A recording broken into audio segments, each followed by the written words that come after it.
இன்றைக்கி என்ன கதை பார்க்க போகிறோம் அப்படின்னா, பொன்முட்டை. ஒரு ஊரில் ஒரு ஏழை தொழிலாளி ஒருவர் இருக்கார். அவர் சற்று பேராசை பிடிச்சவராம், சரிங்களா.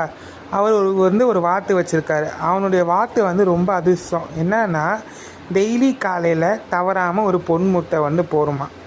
அந்த தொழிலாளி பொறுமை என்ன பண்ணுறான், பொறுமையை இழக்கிறான். பொறுமையை இழந்து என்ன பண்ணுறான் அப்படின்னா, டெய்லி அந்த வாத்து தங்க முட்டை போடுறது. அப்புறம் வயிற்றில் எவ்வளோ முட்டைகள் இருக்கும் தங்க முட்டை. நம்ம டெய்லி என்ன பண்ணுறோம், ஒவ்வொரு முட்டைக்கோசம் நம்ம வெயிட் பண்ணிகிட்ருக்கோமே. அதனால என்ன பண்ணுறான் அப்படின்னா, அந்த வாத்தை என்ன பண்ணுறான்னா அறுத்துட்டு வெயிட்டில் பார்க்குறான். ஒரே ஒரு முட்டை மட்டும்தான் இருக்குது. ஒரு நேரம் தொழிலாளி என்ன பண்ணுறான், ரொம்ப ஏமாந்து போயிடுறான். ஏமாந்து போயிட்டு அந்த ஒரு முட்டையே வச்சுருக்கான். இதுலேருந்து என்ன நம்மளுக்கு தெரியுது அப்படின்னா, பொறுத்தார் பூமி ஆழ்வார்.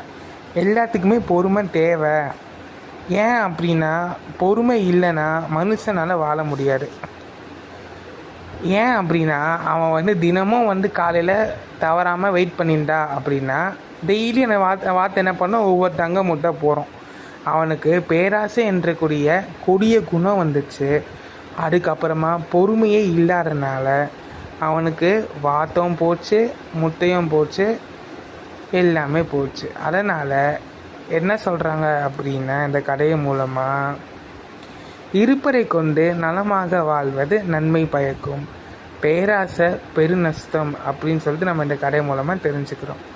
மீண்டும் ஒரு நல்ல கதையோடு சந்திக்கிறேன். நன்றி, வணக்கம்.